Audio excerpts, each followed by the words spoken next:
मुझे पॉपुलर मेरिठी साहब के 4 मिसरे याद आ रहे हैं कि ये इबारत चर्च की दीवार पर तहरीर थी। ये इबारत चर्च की दीवार पर तहरीर थी। थक चुके हो गर गुनाहों से तो अंदर आइए। ये इबारत चर्च की दीवार पर तहरीर थी। थक चुके हो गर गुनाहों से तो अंदर आइए। उसके नीचे ही लिपस्टिक से किसी ने लिख दिया, और थके अब तक ना हो तो मेरे घर पर आइए। ये जो थोड़े से कह कहे, मैं चाहता हूं कि इनको बुलंद किया जाए। बस एक जरा सी बात आपसे कहूंगा कि एक शख्स को शख्सियत बनने में बहुत सारे मराहिल से, बड़ी तपस्याओं से गुजरना पड़ता है, तब एक व्यक्ति एक व्यक्तित्व में तब्दील होता है। और जब वो व्यक्तित्व बन जाता है तो उसका नाम, सिर्फ उसका नाम ही उसका तारुफ बन जाता है। ऐसा नाम है आली जनाब संपत सरल साहब का। मैं आली जनाब संपत सरल साहब से गुजारिश कर रहा हूं, जयपुर से हमारे बीच में तशरीफ लाए। व्यंग का सबसे बड़ा नाम हमारे दौर का।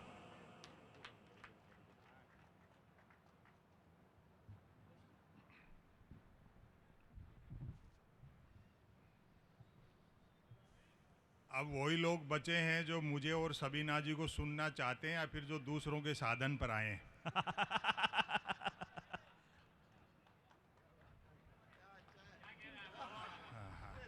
भाई जिंदाबाद जिंदाबाद जिंदाबाद। बहुत बढ़िया संचालन कर रहे हैं। बहुत शुक्रिया सर। और नईम साहब को भी आपने खूब सुना।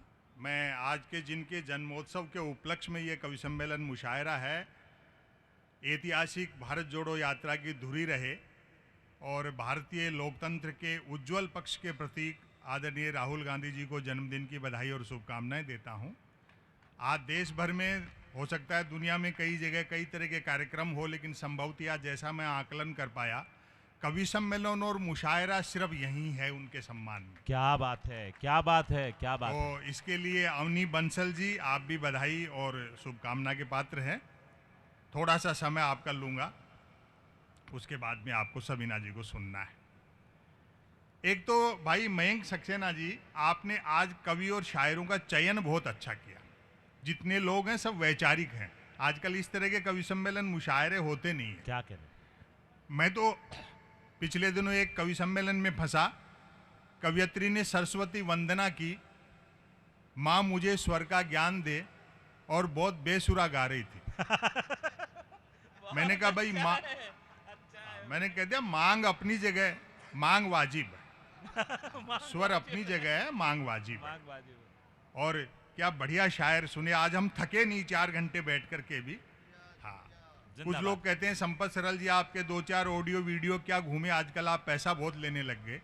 मैंने कहा जी बात तो आपकी ठीक है, लेकिन आने जाने का किराया और साथ के कवियों को सुनने का मेहनताना घटा दो तो बचता ही क्या है। अच्छा है भाई, वाह वाह वाह वाह वाह। हाँ। भाई संपत साहब क्या कहने, वाह वाह वाह। तो ये कैसेट रोज रात बजती है, लेकिन हमें कवि सम्मेलन मुशायरा वो अच्छा लगता है जिसमें हमें संतुष्टि मिलती है। बेशक बेशक। हाँ, तो ये थोड़ा वैचारिक कार्यक्रम है।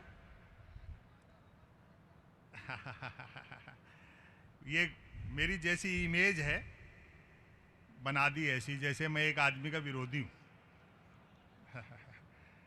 हम तो क्या, जैसे हालात हैं, जो चीज़ें बदल रही हैं उनका चित्रण करते हैं। अभी आपने देखा कि कर्नाटका में चुनाव और बीजेपी कितना शांतिपूर्ण ढंग से निपट गए। ये भी बहुत बहुत अच्छा है, बहुत अच्छा है भाई, वाह वाह वाह वाह वाह। दरअसल वहां हार का कारण आपको पता नहीं लगा होगा।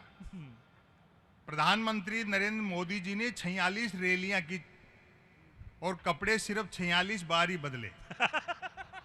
तो भाजपाइयों में अंदर खाने ये मैसेज चला गया कि प्रधानमंत्री में पहले वाली बात नहीं रही। बहुत अच्छा है भाई, वाह वाह वाह वाह वाह वाह वाह वाह वाह वाह। क्या कपड़े बदलते हैं साहब। अगर नदी में नहाएं तो डुबकी लगाते समय जो कपड़े होते हैं, निकलते समय वो नहीं होते। वाह वाह वाह। और ये बदलाव है। हाँ, बहुत बढ़िया। लेकिन मेरी इमेज ऐसी बना दी कि मैं मोदी जी का विरोधी हूं। मैं तो अगर भूल से भी ये कह दूं कि प्रधानमंत्री 2019 में विकास के दम पे दोबारा जीत के आए हैं, तो भक्त लोग जूता निकालते हैं कि शर्म नहीं आती प्रधानमंत्री के बारे में झूठ बोलते हुए। क्या बात है, क्या बात है। हाँ, ये ऐसी। लेकिन आप लोग क्या होमवर्क ले लेते हो। मुझे कई लोग कहते हैं साहब आपको कोई टोका टाकी धमकी चुनौती कुछ इस तरह का होता है। मैंने कहा मुझे नहीं होता है, क्योंकि हम होमवर्क नहीं लेते हैं, हंस करके टाल देते हैं। वाह। जैसे 19 में चुनाव परिणाम आना शुरू है तो मेरे पास गुजरात से एक फोन आया, मैं व्यंग करता रहता हूं, तो उसने मुझे होमवर्क देने की कोशिश की। बोले और सुनाओ क्या हालचाल है। मैंने कहा जी हालचाल ठीक है और सुनाने का पैसा लेते हैं,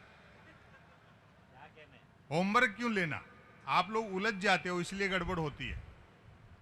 फिर उसने दूसरी बात कही, बोले फिर जीत रहे मोदी जी। मैं कहा अच्छा हमको तो नया नहीं लिखना पड़ेगा। क्या कहने, क्या कहने, क्या कहने। तो होमवर्क मत लिया करो, उसके बाद में सारी चीजें ठीक है। और किसी भी फासिज्म से, डिक्टेटरशिप से दो ही लोग लड़ सकते हैं, दो ही विचारधाराएं लड़ सकती हैं, महात्मा गांधी और चार्ली चैपलिन। वाह वाह वाह वाह। तो हंसना कहने, शुरू कर दो क्या जैसे ही कहने, किसी क्या तरह की कोई बात आती है। एक इनकम टैक्स के अधिकारी ने मुझसे मजाक की कि साहब बोले इतना आप तीखा बोलते हो, किसी दिन छापा वापा वाले भिजवा देंगे। मैंने कहा साहब एक हिंदी के लेखक के घर में गबन के नाम पर प्रेमचंद के गबन उपन्यास के अलावा क्या मिलेगा। वाह वाह वाह वाह वाह। और अगली जो बात मैंने की उसका आनंद लें। मैंने कहा फिर भी ऊपर के दबाव में जबरदस्ती फंसाओगे तो हम भी बीजेपी ज्वाइन कर लेंगे। अरे भाई जिंदाबाद जिंदाबाद संपत भाई, वाह वाह वाह वाह वाह वाह वाह वाह वाह। जिसे ये भाजपाई भ्रष्ट और अपराधी कहकर के जेल में डालने की धमकी देते हैं, वही अगर बीजेपी ज्वाइन कर ले तो उज्जवल वो उठता है।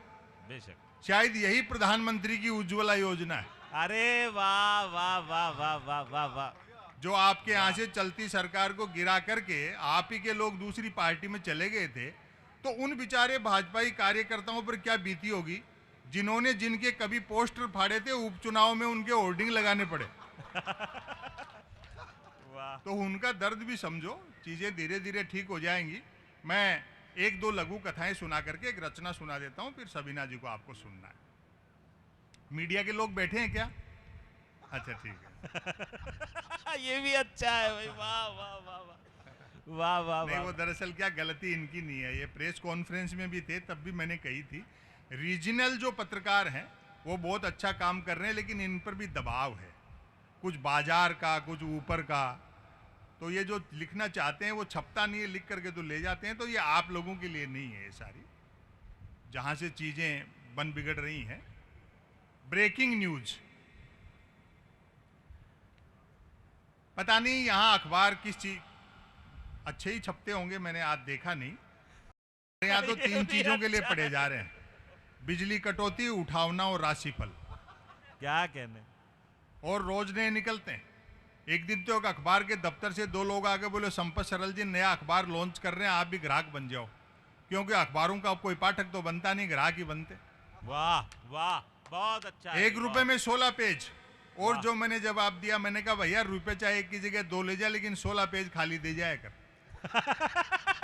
अरे भाई वाह वाह वाह वाह वाह वाह। फिर मैंने रिसर्च की कि इतने अखबार बिकते कैसे हैं। तो अचानक एक दिन एक अखबार के दफ्तर से फोन आया, बोले संपत सरल जी आज आपका नाम हमारे अखबार में छपा। मैं बड़ा खुश हुआ, जी आपका अखबार कहाँ मिलता है? बोले हमारा अखबार कोई होकर नहीं बांटता है, जिस किसी के नाम छप जाता है दिन भर वही खरीद खरीद कर बांटता है। बहुत अच्छा, क्या कहने, क्या कहने। आजादी के आंदोलन के समय भी जो मुख्य धारा का मीडिया था वो ऐसा ही था।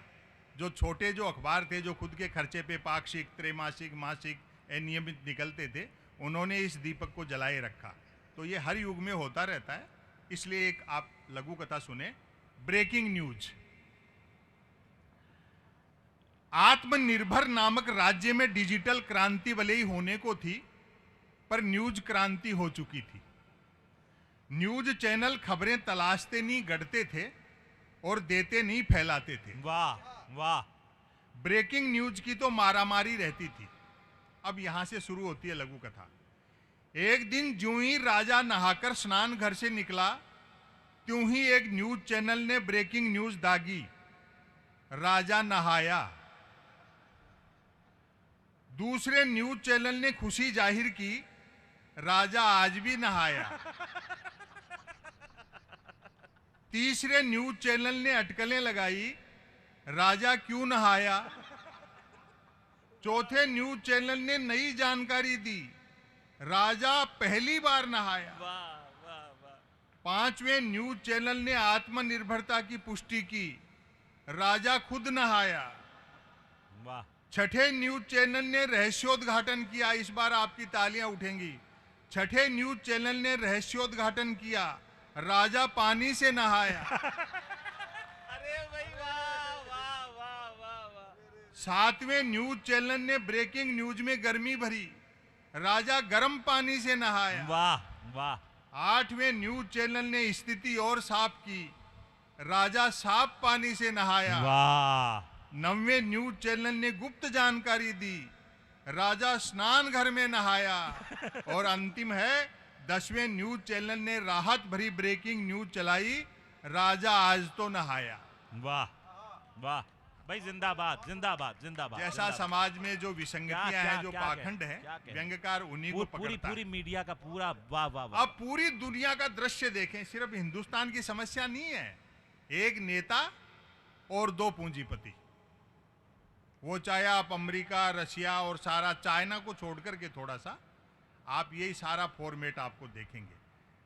और महंगाई, बेरोजगारी मुद्दे जो भारत जोड़ो यात्रा में राहुल जी ने, आप सब लोगों ने उठाए, लेकिन चीजें धीरे धीरे बदल रही हैं, लोगों के समझ में आ रहा है। उस श्रीलंका तक की हालत खराब है जो पूरी सोने की थी। वाह अपन तो सिर्फ चिड़िया थे। वाह वाह वाह। और अभी ये विजय तिवारी कह रहे थे, बोले देखो वक्त कैसे बदलता है। एक जमाने का फास्ट बॉलर रहा इमरान खान, उसकी कुर्सी चली गई। मैंने कहा भैया कुर्सी एक दिन सबकी जानी है, भले ही वो कितनी भी तेज फेंकता हो। वाह। अरे भाई वाह वाह वाह वाह वाह वाह वाह। हाँ, वाह वाह। ये मोहब्बत की दुकान है और दुनिया मोहब्बत से चलती है।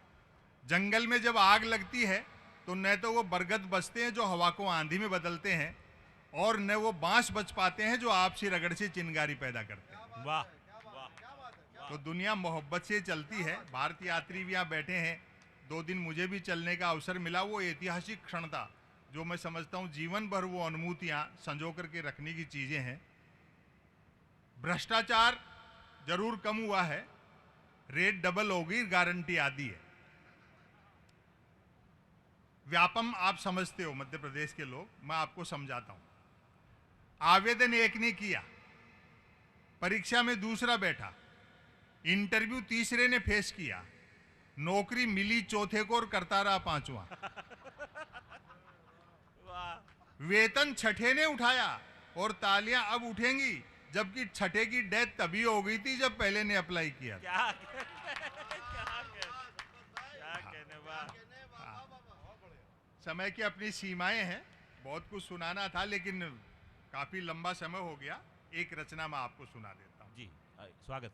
दरअसल 2 चीजें हैं, बाजार और बाजारवाद। इस बात को सिर्फ गांधी समझते थे।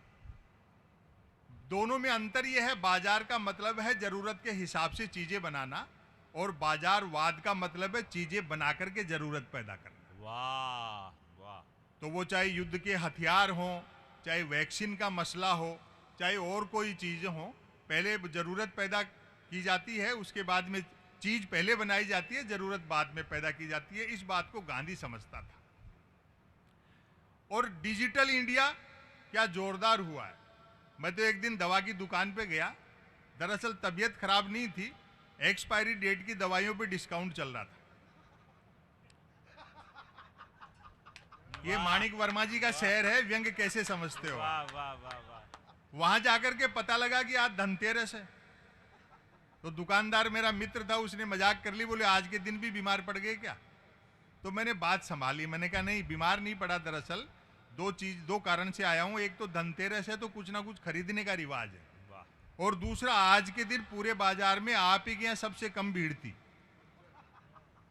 तो वो भी बोला दुखी मन से, मजाक करते हुए बोले ठीक करे हो। दूसरे दुकानदारों की बिक्री देख करके हम भी सोच रहे थे कि आज के एक दिन के लिए हम भी मेडिकल की दुकान के आगे थोड़े बर्तन लगा लेते तो 2 पैसे ठीक से कमा लेते। क्या कहना।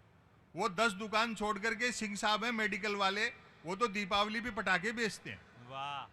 मैंने कहा सिंह साहब के पास पटाखे बेचने का लाइसेंस है क्या। बोलो लाइसेंस ही पटाखे बेचने का है, वो तो बिना लाइसेंस के तो दवाइयां बेच रहे।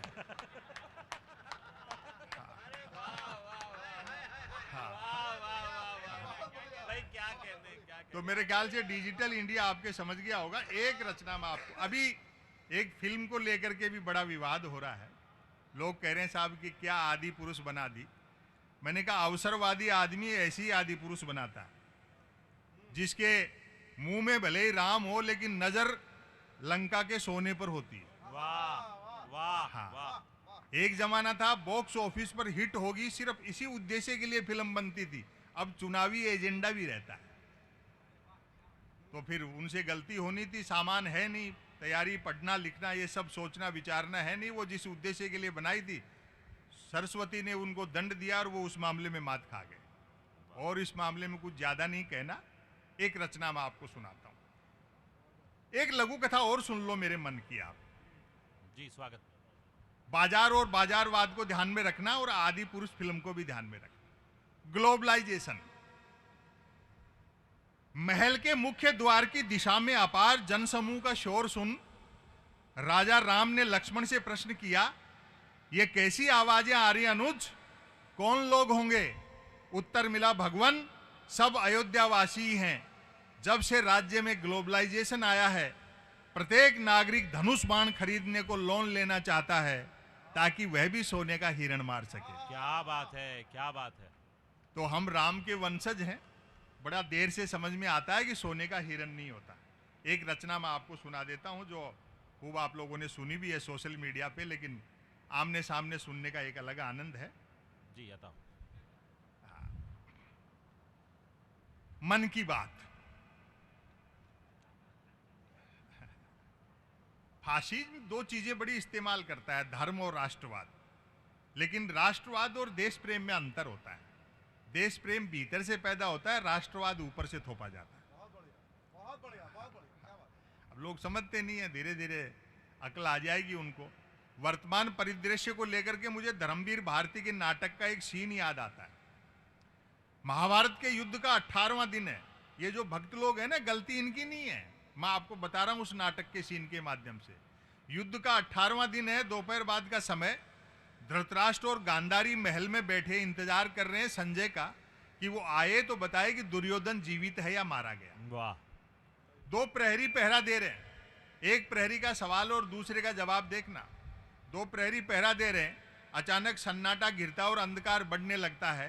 तो एक प्रहरी ने दूसरे से कहा, यह अचानक सन्नाटा और अंधकार बढ़ रहा है, क्यों, जरा देखना तो दूसरा प्रहरी बोला, अंधे राजा की प्रजा कहां तक देखे। क्या बात है, क्या बात है। तो ये जो सिनेमा बना रहे हैं, अवसरवादी लोग हैं, उनकी दृष्टि इतनी है, वो बेचारे कहां तक दूर तक देख पाएंगे। एक संस्मरण मैंने राहुल जी को यात्रा में सुनाया था। वो मुझसे बोले जी इनमें ये कंफ्यूजन क्यों है? ना इनकी कोई विदेश नीति है, ना इनकी कोई गृह नीति है, तदर्थवाद पे चल रहे हैं कि आज का दिन ढल गया, कल की कल देखेंगे। क्या बात है। तो हमारे एक मित्र थे कानपुर के, प्रमोद तिवारी, गुजर गए वो। उन्होंने एक अच्छी बात बताई, पूरा नक्शा समझ में आ जाएगा। वो बोले कि 90-95 साल पहले एक संगठन गठित किया गया इस उद्देश्य से कि पृथ्वीराज चौहान दिल्ली की गद्दी पर अंतिम हिंदू हृदय सम्राट था, तो हमें दिल्ली की गद्दी पर एक फुल फ्लैश हिंदू सम्राट बिठाना है। और साम दाम दंड भेद से वो सफलता अर्जित करने में इनको 90-95 साल लगे, लेकिन ये सफल हो गए। दिल्ली की गद्दी पर एक हिंदू हृदय सम्राट बिठा दिया। अब उस किताब में अगला पन्ना नहीं है कि करना क्या है। क्या बात है, क्या बात है, क्या बात है। अरे तो वहां जाकर के इनकी वो रेंज थी, खत्म हो गई।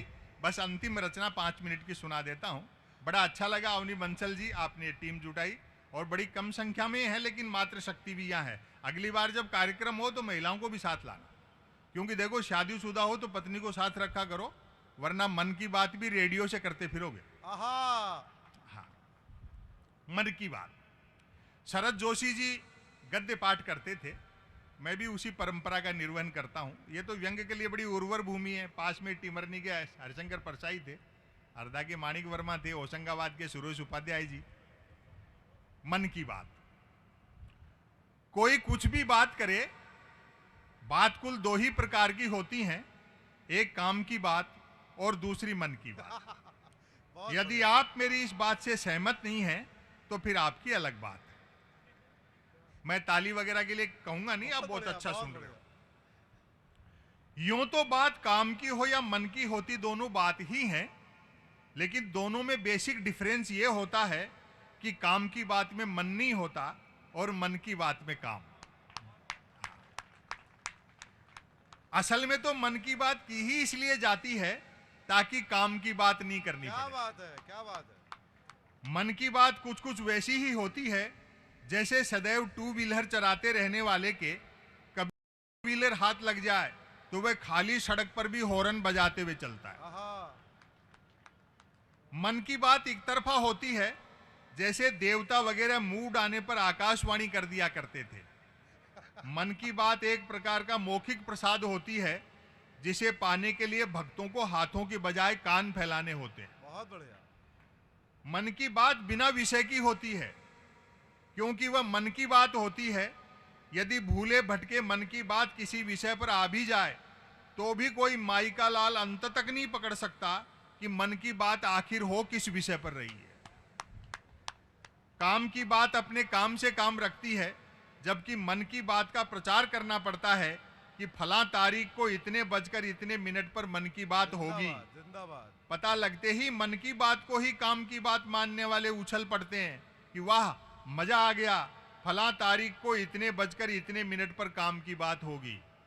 काम की बात सुनी न जाए तो अच्छी खासी काम की बात भी मन की बात होकर रह जाती है, आहा, जबकि मन की बात को सुनने वाले मिल जाएं तो बात कोरी मन की बात होने के बावजूद बड़े काम की बात बन जाती है। और अब व्यंग देखें, वैसे सुनने वाले न मिलें तो मन की बात दीवारों से भी की जा सकती है, आहा, क्योंकि मन की बात करने वाले ने सुन रखा होता है कि दीवारों के भी कान होते हैं। बहुत बढ़िया, क्या बात है। क्या और बात अगली पंक्तियों पर आपकी ताली उठेंगी, बल्कि वह तो यह तक मानकर चलता है कि जिनके कान होते हैं वे दीवार ही होते हैं। आहा, वाह वाह वाह वाह।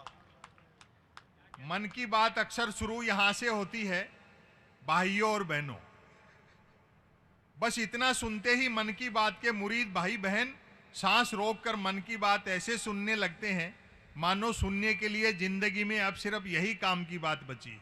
आहा, काम की बात करने से बचने की एकमात्र तरकीब है कि तुरंत मन की बात शुरू कर दी जाए। यह अलग बात है कि लगातार मन की बात करते रहने वाले से फिर लोग उम्मीद भी नहीं रखते कि वह जिंदगी में कभी कोई काम की बात भी करेगा। मन की बात अक्सर ज्ञान सिखाने जैसी होती है।